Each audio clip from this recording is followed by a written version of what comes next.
Welcome back to Blake's Take, everyone. Hope you all are having a great day. It's Friday. We got some great sports action upcoming this weekend with NFL divisional rounds. We got the trifecta out in Brooklyn with Harden and KD and Kyrie performing there this weekend, and lots of other sports action that we have on this upcoming weekend. So I'll make sure to keep you up to date on what we have coming up. So after a long week of waiting, finally we're back in playoff mode with the NFL teams fighting for their respected spot in the conference championship in the divisional round weekend. We will kick the weekend off tomorrow with the Rams coming from the sunny California down to the bitter cold Lambeau Field to take on Aaron Rodgers and the Packers in the NFC.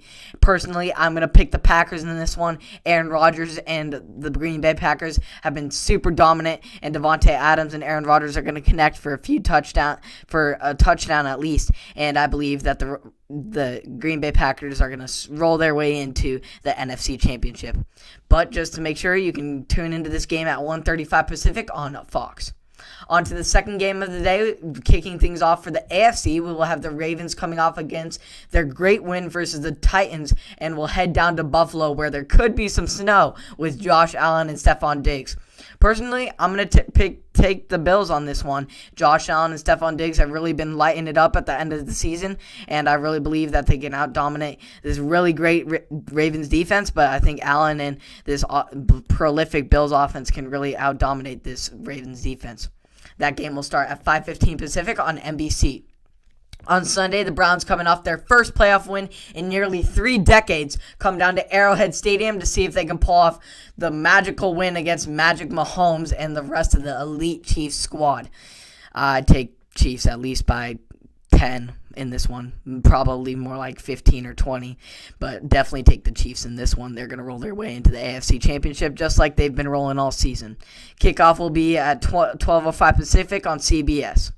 Then to round off the divisional round, we will have Brady and the Bucs head down to the Superdome to see if they can upset the Saints after their 2 regular season losses to Breeze and the elusive Kamara in the NFC South rematch. But I'm going to take the Bucs on this one, and the rematch is very hard for a team to beat 3 teams in a row, especially in all sports. It's very hard to beat a team 3 times in a row and just sweep them. It doesn't happen very often, so I'm going to take the Bucs and Brady in this one. Playoff Brady is a different breed, so I'm going to take him in this one. The NFC South rematch will kick off at 3:40 Pacific on Fox, so make sure to tune into all these wonderful, wonderful divisional rounds and competitive games that we're going to have this weekend, and they're going to be filled with jam-packed highlights, and I just can't wait to see them.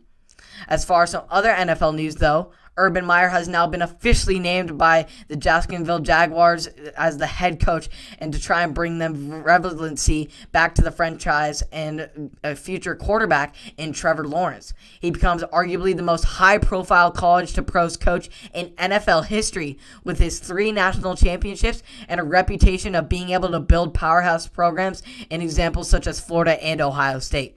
Meyer will command a salary in the top 5 of all NFL coaches, though, with his $12.5 million request. But the billionaire owner has considered them an investment. He will immediately get return on his Jaguars ticket sales. So hopefully Meyer can make an immediate impact in the NFL as he did with college, especially when he's getting paid $12.5 million. If he's getting paid top 5, he better be coaching top 5 caliber. So let's hope Urban Meyer can have as much success as he did in college with Ohio State and Florida. And if he can make that immediate impact, especially when transferring a quarterback from college and Trevor Lawrence into the league, I think they could do some great things in Jacksonville. Heck, flashback to remember that in 2017, they were in the AFC Championship. So, the Jaguars can make the adjustment. Heck, they were in the AFC Championship with Blake Bortles, for crying out loud. If they can have a coach like Urban Meyer and a quarterback in Trevor Lawrence, I'm pretty sure that's a pretty big upgrade since Blake Bortles. So I'm pretty sure that the Jaguars are going to do some great things this year and definitely make improvements from their 1-win season. As far as NBA, it is official. Kyrie Irving has finally been punished for violating COVID protocol with a $50,000 fine. On top of that $50,000 fine, though, his absence over these past 5 games due to COVID protocol will cost him $464,000 per game and will total out to a whopping $2.3 million. $2.3 million. You heard me right.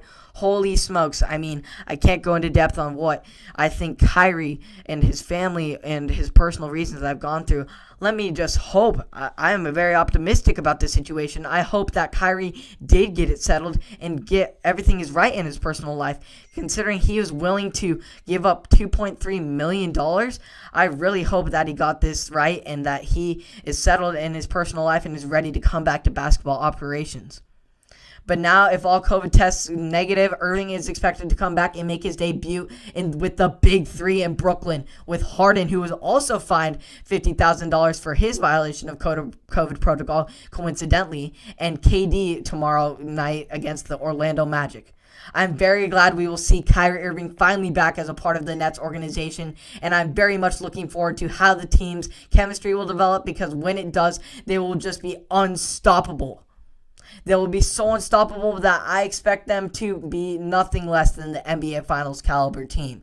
Heck, I mean, Harden, Kevin Durant, two of the best shooters in the league right now. Kevin Durant, arguably the best scorer of all time, and Harden just been a great scorer, several scoring titles in the past 10 seasons, and they just combined for a great elusive talent there.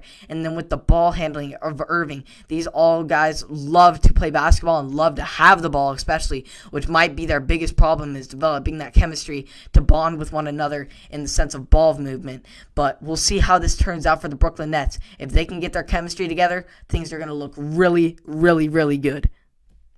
As far as local sports, it was a very, very rough night last night for the Oregon State Beavers men, losing to the Arizona Wildcats 98-64. Benedict Mathurin led the way to Arizona with 31 and 8, while Jordan Brown followed with 25 off the bench to pave the way for the Wildcats win. The Wildcats outscored the Bees 47-21 in the first half and 51-43 in the second half. Big first half push by the Wildcats, and really the Bees just fell behind. This was once again attributed to the lack of performance by the starters of the Beavers, who combined for a whopping 38 points. And that's 5 people. Heck, the starter for Arizona nearly got it by himself.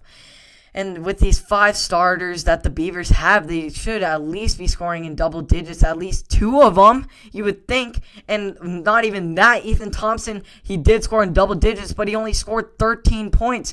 And that is not enough to get the Beavs the win and the caliber that they need to be competitive in Pac-12 play.